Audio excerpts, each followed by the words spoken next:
နေ့တစ်နေ့မှာသခင်ယေရှုကဖာရိရှဲခေါင်းဆောင်တဦးရဲ့အိမ်သို့ဖိတ်ကြားခံခဲ့ရပါတယ်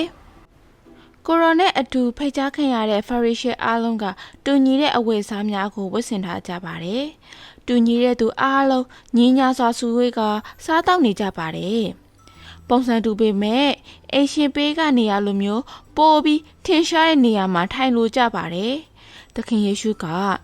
ကိုချီးမြှောက်တဲ့သူတိုင်းနှိမ်ချခြင်းတို့ရောက်လိမ့်မည်ကိုနှိမ်ချတဲ့သူတိုင်းချီးမြှောက်ခြင်းတို့ရောက်လိမ့်မည်လို့မိန့်တော်မူပါတယ်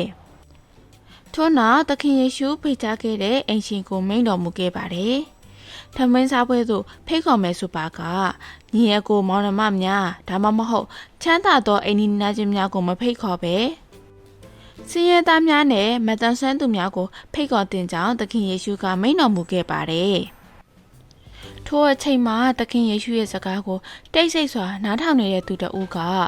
ဖျားသခင်ရဲ့နိုင်ငံတော်၌အစားစားရတဲ့သူတို့ကမင်္ဂလာရှိကြတယ်လို့မိန့်တော်မူခဲ့ပါတယ်။ထိုစကားကိုကြားတဲ့အခါသခင်ယေရှုကဖျားသခင်ရဲ့နိုင်ငံတော်ကိုဥပမာအနေနဲ့ပုံမြင်တစ်ပုဒ်ပြောပြခဲ့ပါတယ်။လူတစ်ယောက်ဟာကြီးကျယ်ခမ်းနားတဲ့ပွဲတော်ကြီးတစ်ခုကျင်းပပြီးလူအများကြီးကိုဖိတ်ကြားခဲ့ပါတယ်။ပွဲတော်စတင်ချိန်ရောက်တဲ့အခါအင်ရှင်ကသူ့ရဲ့အစီအကံတွေကိုဧည့်သည်တွေကိုခေါ်လာဖို့အမိန့်ပေးခဲ့ပါတယ်။ဒါပေမဲ့ဘာဖြစ်သွားသလဲ။ရုတ်တရက်ဖိတ်ကြားခံရတဲ့ဧည့်သည်တိုင်းကစင်ကြေတွေပေးလာကြပါတယ်။တယောက်ကကျွန်တော်လဲကွက်ကိုဝဲထားပြီးတွားကြည့်ရမှာမို့ပွဲတော်ကိုမလာနိုင်ဘူးလို့ပြောပါတယ်။နောက်တစ်ယောက်ကနွားဆယ်ကောင်ဝဲထားပြီးလဲထွန်ပြီးစမ်းတက်ရမှာပို့မလာနိုင်ဘူးလို့ပြောပါတယ်။နောက်တစ်ယောက်ကတော့ကျွန်တော်ကအိမ်အောင်ကြပြီးမိမယူရမှာမို့မလာနိုင်ဘူးလို့ပြောပါတယ်။ဒီဇလန်းတွေကနည်းနည်းထူးဆန်းနေတယ်မလား။လဲဝဲတဲ့သူနွားဝဲတဲ့သူအိမ်အောင်ကြတဲ့သူအားလုံးကစင်ကြယ်တွေပေးနေကြပေမဲ့သူတို့ရဲ့ဇလန်းတွေကဆက်ဆက်ဖို့မရှိပါဘူး။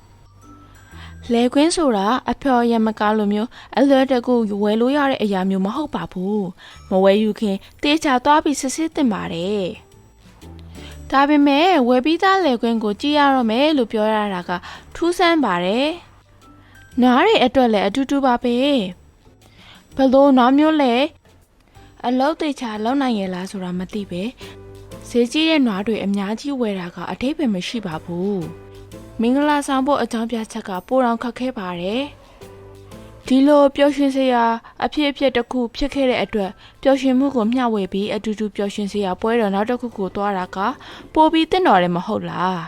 နောက်ဆုံးတော့ဒီလူတွေဟာအလုံးများနေလို့မသွားတာမဟုတ်ပါဘူးမသွားချင်လို့ဆင်ခြင်ပေးခဲ့တာပါသူတို့ကပွဲတော်တွေကိုအများကြီးတက်ရောက်ဖို့လို့ဘလို့ပွဲတော်ပဲကျင်းပပါစေမျှော်လင့်ချက်မရှိတဲ့သူတွေပဲဖြစ်ပါတယ်သခင်ကသူတို့ရဲ့အကြောင်းကိုကြားတဲ့အခါမှာမျိုးရင်းတို့လှည့်လည်ပြီးဆင်းရဲသားများနဲ့မတန်ဆွဲသူများကိုခေါ်ဖို့သူ့ရဲ့အစီအကံများကိုမိန့်တော်မူခဲ့ပါတယ်။ပွဲတော်သို့လူများစွာတက်ရောက်ပေမဲ့ထိုင်ကောင်းနေရာကြန့်ရှိသေးတာကြောင့်သခင်ကလမ်းမကြီးများနဲ့ခြံစည်းရိုးများကိုတွားပြီးလူများကိုထပ်မံခေါ်ဆောင်ဖို့မိန့်တော်မူပါတယ်။ထို့နောက်သူကရခင်ကဖိတ်ကြားခံရတဲ့သူများမှာမြည်သူမှာငါပွဲတော်သို့မြည်ဆန်ရမည်မဟုတ်လို့မိန့်တော်မူခဲ့ပါတယ်။အားလုံးပဲယာဒုမြင်မလို့သူများကဲ့သို့ကိုမြင့်မြတ်စွာသဘောထားပါကဖရာသခင်ရဲ့နိုင်ငံတော်ထံဖိတ်ကြားချက်ကိုပေါ့တန်သဘောထားကြပါလိမ့်မယ်။နှိမ်ချသူများကဖိတ်ကြားချက်ရဲ့တန်ဖိုးကိုသိရှိပြီးဝမ်းမြောက်စွာတုံ့ပြန်ကြပါတယ်။ဖရာသခင်ကယခုပဲကျွန်တော်တို့ကိုပွဲတော်သို့ခေါ်ဆောင်နေပါတယ်။ကျွန်တော်တို့အားလုံးကထိုဖိတ်ကြားချက်ကိုပေါ့တန်သဘောမထားပဲကျေးဇူးတင်တတ်တဲ့စိတ်နဲ့မျှော်လင့်ချက်အဖြစ်ဖြင့်ပါဝင်ဆောင်ရွက်ကြမယ်လို့မျှော်လင့်ပါတယ်။